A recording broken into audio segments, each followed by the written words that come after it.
really important part of my life. Some say the sheep is God's gift to mankind because it provides us with three main things. Now, this is a bit of a two-way show, so perhaps some of you younger ones will be able to tell me, what are the three things that we get from the sheep? Now, it's not hard work, foot rot, loss of income, or even someone shouted out the other day, companionship. That wasn't Yorkshire. What do we get from the sheep, kids? Jumpers made out of wool, that's right. Jumpers, wool makes carpets, duvets, keeps us warm in the winter and cool in the summer, because wool is an insulation material, don't forget. Okay, so it can keep us cool as well. So we've got wool. What else do we get? Yeah.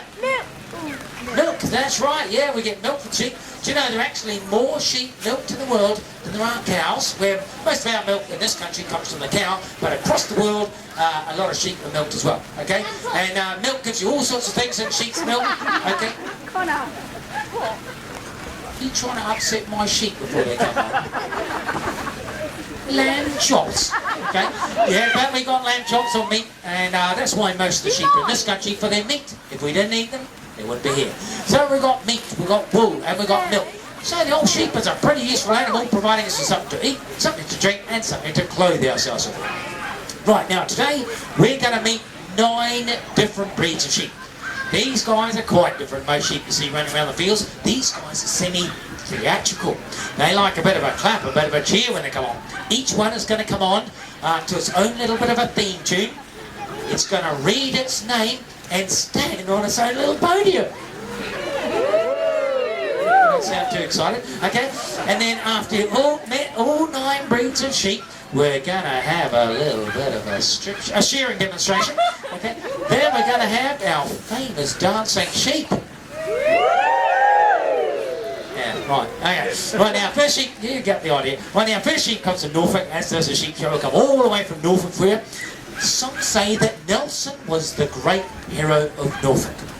Kids, if you don't know who Nelson was, his great thing was that he beat up the French. You're not allowed to do that, okay? We're on the EC, we mustn't forget about our neighbours. But I don't think Nelson was the great hero of Norfolk. I think that Nobby the Norfolk Horn was a great hero.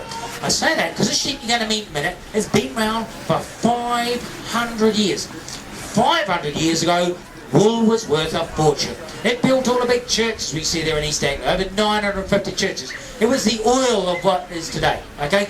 So he had a massive influence on the look of the countryside. So I think Nobby is a great hero of Norfolk, so he deserves our first little tune. So let's have a big clap for our first sheep. This is Nobby the Norfolk Horn.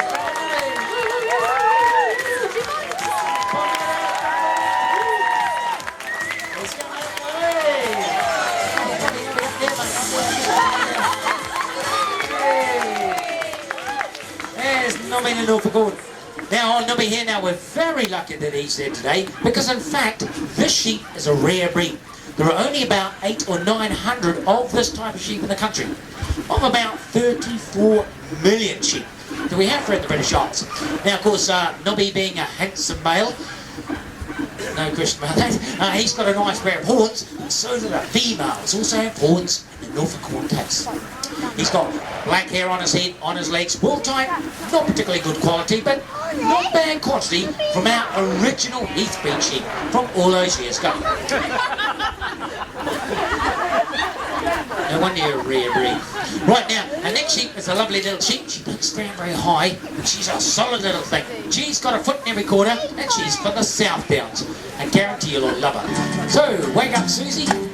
Let's have a big clap for our little sheep. This is Susie the South Downs.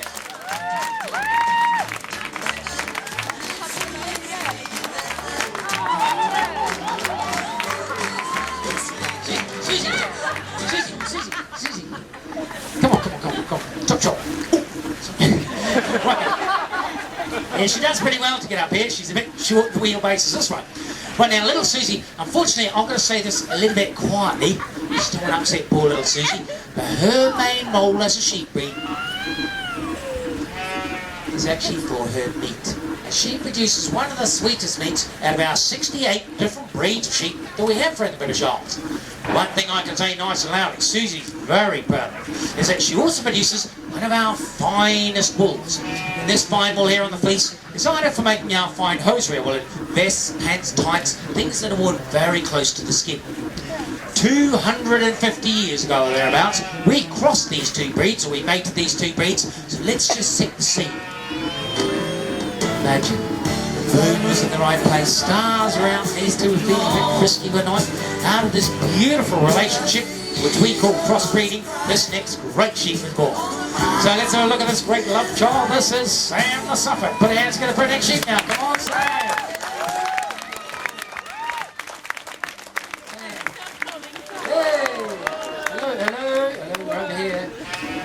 That's right, Sam, good boy. Sam's new to the, we've got 4 new members of the sheep show. First show they've done, as you can see, you can't read. That's right. You're up there, mate. Yeah. I know what they say about Suffolk. Right, now, old Sam here, of course, he gets his black head from the origin of the Norfolk Horn. Now, a nice long sheep. This is a meat-producing sheep. We want a nice big long sheep. He produces a big carcass. We get a big lamb chop. Now he's got the black hair on his head and on his legs. His main role is what we call a terminal sire. Now if you don't know what a terminal sire is, basically, well, Sam has about 150 wives, kids. He goes out there and he, let's just say it's one of the best jobs in the world. Right, now these are our downbreeds, or lowland sheep. We now come on to our first middle breed, which is our blue-faced Leicester. One of 3 types of Leicester sheep we have in the country. Her name, Belinda, and boy, she got a set of legs. Check out the legs, boys. This is Belinda, the blue-faced Leicester. Put her hands together for an next sheep now. Come on, Belinda.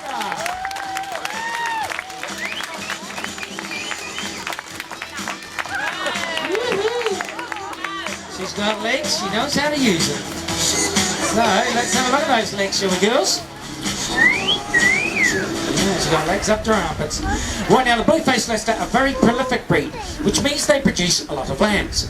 Now they produce about 3 or 4 lambs a year. Very good for a sheep. Most sheep only produce about 1 or 2, but this breed, 3 to 4. They also produce quite a lustrous fleece. Now, luster in the wool is brightness or shine in the wool. That's very important when it comes to dyeing. We want these colours to really shine out, so that's where our luster comes in. Right, now this breed is crossed or mated with our next sheep breed, which comes all the way from Scotland. Have we got anyone from Scotland here today? Yes? Right, good. Do you know the game wardens, madam? Yeah, you know? Yeah, okay. Apparently he's a very friendly chap. Right, so let's have a big clap for him. Dougal, a Scottish clap, please.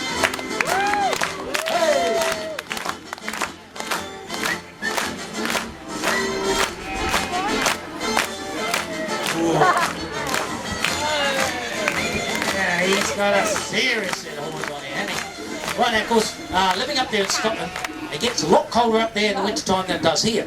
He doesn't mind living up there. Sits up on the rocky crags in the middle of winter, snow coming down, wind whistling past. No problem at all to this guy. That's because he grows a very coarse wool fleece on his back. Now when I'm talking about coarse wool and fine wool, I'm actually talking about the fibres on the sheep's back. Sheep have thousands and thousands of wool fibres. This coarse wool, a very large diameter fibre, very thick fibre, ideal for making carpets, tweeds, things that are very hard wearing. Whereas our fine wool sheep hair, like this has got a very small diameter fibre, very thin fibre, making our fine hosiery. One very important thing we mustn't forget about wool, it's very safe when it comes to fire. It doesn't ignite just like that. Okay, that's why we use woolen fabrics in high-rise buildings and in aircraft today. Right, as I said, we cross the black face with the blue-faced Leicester. We make these 2 breeds to produce our most common sheep breed in Britain today, which is our mule. So let's have a look at this pretty woman. This is our mule.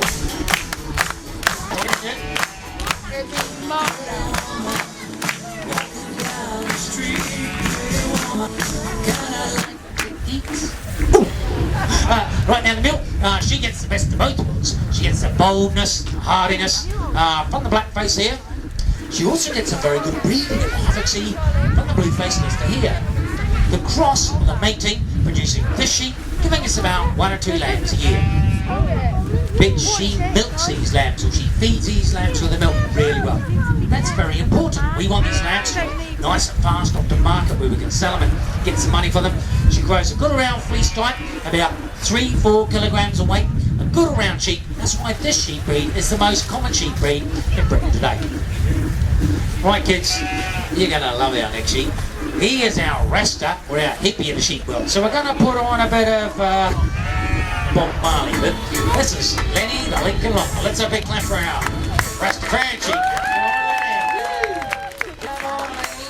He's a casual sort of bloke. Lenny, they love you out there. God knows why. Actually, it sort of reminds me a bit of Bob Marley, don't you think? Quite similar, really, because both like grass. You didn't get that, did you, kids? Right now, the old Lincoln Long, he grows wool right from the tip of his nose, right to the tip of his toes. 16 to 17 pounds, or 7 to 8 kilograms of long, lustrous wool. Now, how do you like that for a hairdo? That's a pretty amazing looking hairdo. Now, these fantastic looking dreadlocks, okay, these are actually what we call wool staples. Now, this is a wool staple about 8-9 inches long. The record for a Lincoln wool staple, 32 inches. So he grows a massive fleece. Widely travelled as a Lincoln. Been down in New Zealand where I'm originally from. South America. That other country, they love themselves a lot. Australia, yeah. Crossfield breeds down there to increase wool weight, so he's a very important sheep in our wool producing countries. Unfortunately today in Britain, the Lincoln's class is a rare breed. Well, our next breed doesn't come from Britain, he actually originates from a little island off the coast of Holland called Texel. When we say Texel, this guy's beautiful. He's bad. He's the Mike Tyson of the sheep world. So let's have a big clap for our next sheep now. Yeah, this guy is built like a brick sheep. He's actually got something that none of these other sheep have got. That's got you thinking, hasn't it? He's actually got a double muscle on his back end here. We don't like double muscles on our back ends, but for sheep production, that is good news, because this is the expensive part of the sheep, okay? From here on back, this is where the best cuts in each are, and he's providing us with a little bit of extra on there. Also produce nice bulky wool. Now remember, 75% of British wool goes to carpet production, so we want a nice bulky wool to give a nice spring in our carpets. A very successful sheep in this country, and now seen widely throughout the world today. You right there, Susie? Just going to have a little sleep now, are you? Right. Okay. Now, this is just a small representation of over 68 different breeds of sheep that we have here in this country. There are a few special ones, and I think our last one is one of those. Let's have a big clap for our last sheep business. There it is.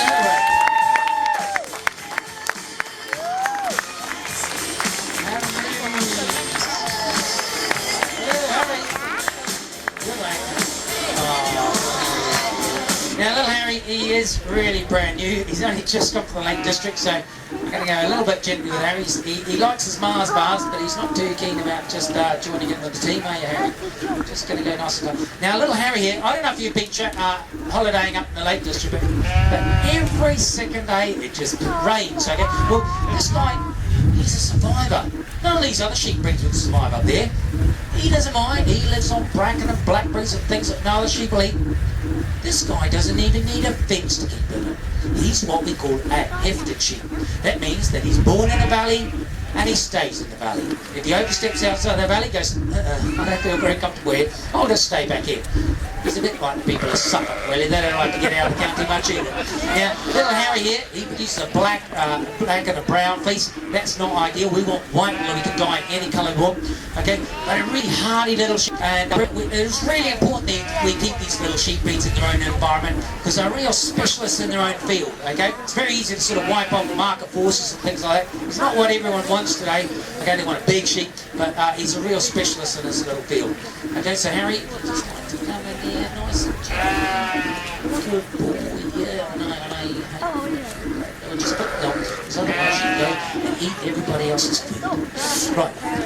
Well, there we go. I think they behaved themselves reasonably well. Nobody's going to have a little nod off. So I think another little clap for my 9 blue friends here. Right, you guys, you can just have a little relax now, have a little bit of a sleep, and then we'll do the shearing, and then we'll have a little, you can do your little dance afterwards. Right, now, every year we've got to shear the sheep. This happens about April, May, June, July, it doesn't depend where you are in the country. But before I come into my shearing demonstration, I can see some of you thinking, what is that guy got on his feet? Well, actually, these are shearing moccasins. Now, when it comes to shearing sheep, we're actually holding the sheep with our legs. Not with the hands are too busy with the shearing machine, so we must lose grip of the floor. Don't end up down there somewhere with a heavy, great Yuma arms. So we've got these wool felt shoes here. Originally, when we used to shear the sheep, we used to use a very big, sharp pair of scissors. Susie, that little toad. This is obesity on 4 legs, okay? We get these hand shears like this. Very hard work using muscles in there, never really used before. When you've got 34 million sheep sheared in about 3.5 months, you really got to go for it. And these really weren't fast enough. Today, most of the shearers have electric machine up here, got flexible dry shaft. On the bottom of that is this little handpiece. This handpiece is a bit like a barber's clipper, gentlemen and boys. It goes up your back of your neck. You know that horrible feeling? See, there's a few guys out here who've had a fairly close experience with one of these. Okay, number 3. Yeah, I thought so. Okay, right on the a comb on there and a little cutter on the top there, running right down onto the skin. We're trying to get the wool as full as length as possible. So we get about 1 millimetre off the skin. Right, so this is certainly speeded up things. The record stands for shearing in New Zealand. I think the latest to come through is something like 863 sheep in a 9-hour working day. That's something like 1 every 45 seconds or something ridiculous like that. Sorry, I'm not going to be shearing my sheep as fast as that today, but hopefully it'll be a couple of minutes. So we're just going to plug our machine in here, give it a little bit of a test run, and of course we need a volunteer.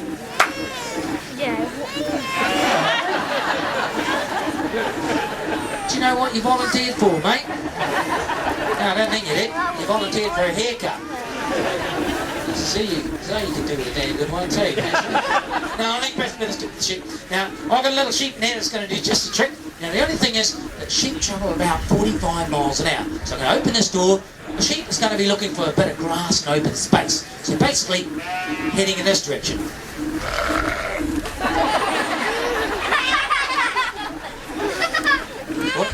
Yeah, most of the time I catch it. Right, okay. Just going to brace myself here. You right there, madam? Okay. Do you know anything about sheep? You do? Good. Right, okay. Just take it in your arms and cover it to death. Right. Okay, here. I just like to warm up my hands because I hate it when hairdressers put cold hands down the back of your neck. I hate that. Right. Okay, you ready, kids? I count this down. We're not ready for you yet. 5, 4, 3, 2, 1. Go, go, go, go, go, go, go. Oh, hesitation, hesitation. All right, okay, here's a nice quiet one here. Yep, pretty keen to get on with it. The first thing you've got to do, okay, put on the handbrake. Okay, now so, like to sit. Sit. Don't send this picture to the sun, will you, mate? Okay, if you like to sit. No, she's not going to sit, so what we're going to do is we've got to turn the sheep over. And what we don't want to be doing is lifting every sheep, because that's a lot of weight on our backs. When we're shearing 200 or 300 these a day, okay, we're going to be lifting every sheep. So we've got a little bit of a manoeuvre. We just turn the head backwards, roll her over, and get her sitting nice and comfortable. Now, we're not going to the barber. I like to make myself comfortable. Well, same with the sheep. So we sit them not on their tailbones, that does hurt.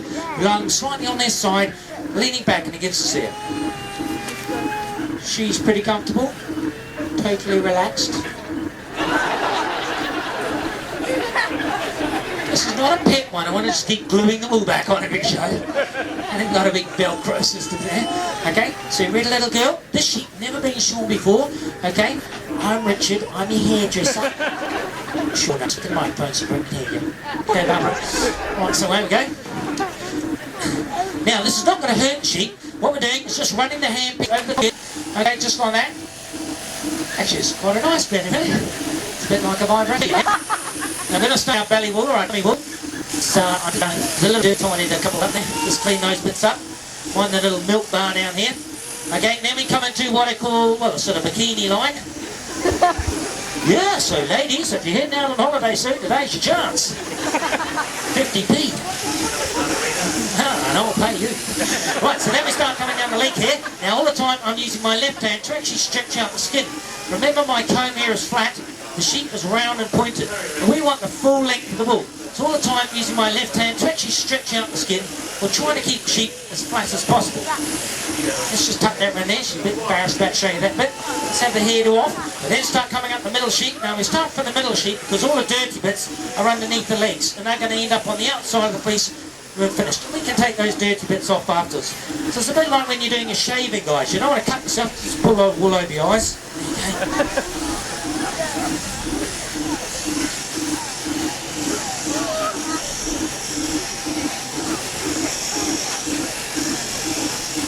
On that bit tricky that bit. Mind these ears, we don't want them lying on the stage after the show. And you notice that every sheep has, this one's double tagged, where in fact all sheep now are electronically tagged. Yeah, we can run them over the scanner just like you do in the supermarket. You run your shopping over the scanner. We're same with the sheep now. It's all about traceability. You want to know where your products come from. Okay, we do our little bit. So we want you to do your bit. Okay, so buy local if you can. Coming into the long blows, there's a bit of shearer lights, really see he's getting somewhere. Okay, so just lie back and think of England. There's a little Romney, okay, the most common breed in New Zealand, the backbone of the sheep industry in New Zealand is the Romney breed. Both developed for wool and for meat, and becoming a bit of a resurgence back in this country. But obviously off a specialist area on the Kent marshes there, do particularly well, like that sort of damp feet. Grows lovely wool, ideal sort of carpet wool really. Good lustre, which is shine in the wool.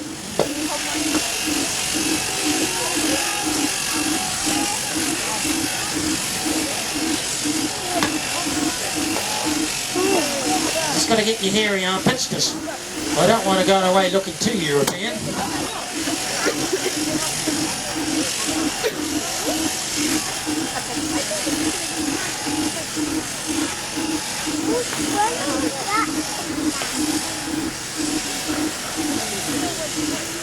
Just put your head through there because I don't know you that well. You're right, mate. Yeah, okay, Terry. Alright, on the last little bit now.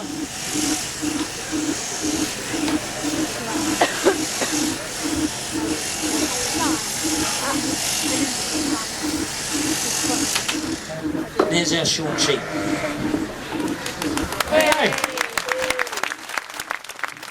Our shearers have a few little problems to deal with, which you probably didn't notice. Firstly, can you see all these wrinkles there, kids? Yeah, do you recognise those? Perhaps looks a bit like your mum's tum. Okay. Sorry.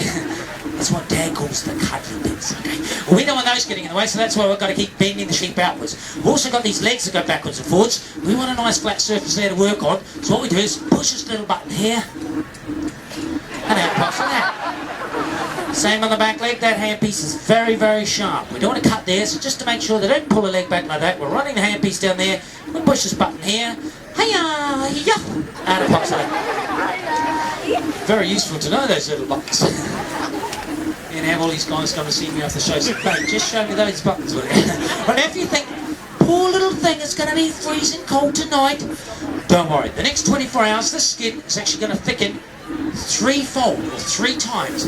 That's going to keep the cold out. Lanolin is going to keep, that's the grease in the wool, it's going to come up, and that's going to keep the moisture out. There's no problem at all, the sheep be cold. Of course, if we get a lot of rain, we'll talk inside tonight. Right, so we're just going to put you around here. Just pop you back in here, and when the timer goes, you'll be about ready. No, that was a joke. Right, so let's have a look at the sheets produced. Oh, wow. Wow, yeah, it's amazing what comes off a little sheep. They didn't imagine I'm a sheep man, okay? And got to fold the 2 sides. Now, of course, when we're shearing, we want to get onto the next sheep because we get paid per sheep. We've always got someone to clear the wool away, okay? In New Zealand, Australia, we call those people a rousey. Over here, they're called an agricultural wool technician. Right, so we're going to roll it up. Right, now remember, wool has this other wonderful quality. It's very springy, keeps bouncing back. That's very useful when it comes to carpet making, because that spring remain in your carpets for years and years. So folks, remember that when you go to buy a carpet. Gather up, then goes in the wool sacks, then sent to our sorting houses. We sort through every fleece in the country, 34 million. Have a look at the colour. What colour do we want the wool to be? White, well done. Okay, so we can dye any colour we want. We have a look at the length. Very good length. There's the lamb's tip. Right on the top there, the lamb was born with that little tip there. Good length, strength. It's got to go through lots of processes to clean it. Nice and strong, it gives us a price. Well, the price is doubled in the last 6 months. The bad news is that it was really, really low. And so this fleece here is probably worth about, £1.50. Out of that money, I've got to get paid. And I get paid over £1 for shearing a sheep. So there's very little money. Never mind, the old farmers, they keep struggling on. You're a sympathetic lot out there, aren't you? Right, never mind. Taken to Bradford, sold in the world market. Whoever buys it gets a scouter wash. Now, kids, look, on the underside, nice and clean, but on the top side, there's all this dirt. We don't want that dirt in our jumpers, so that's got to be washed out. It goes on a huge washing machine or a scourer. Washes all the dirt out of it. It also takes out another wonderful product called lanolin. Lanolin. Nobby. Lanolin. Dancing.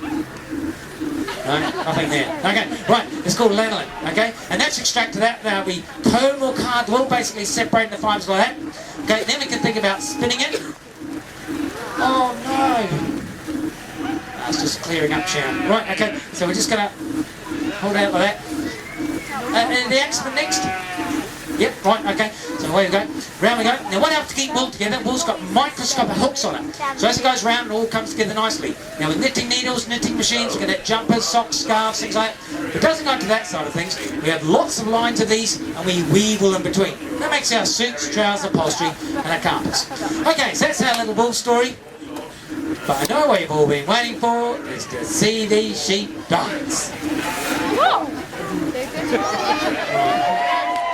Oh, now remember folks, they're sheep, okay? Just remember.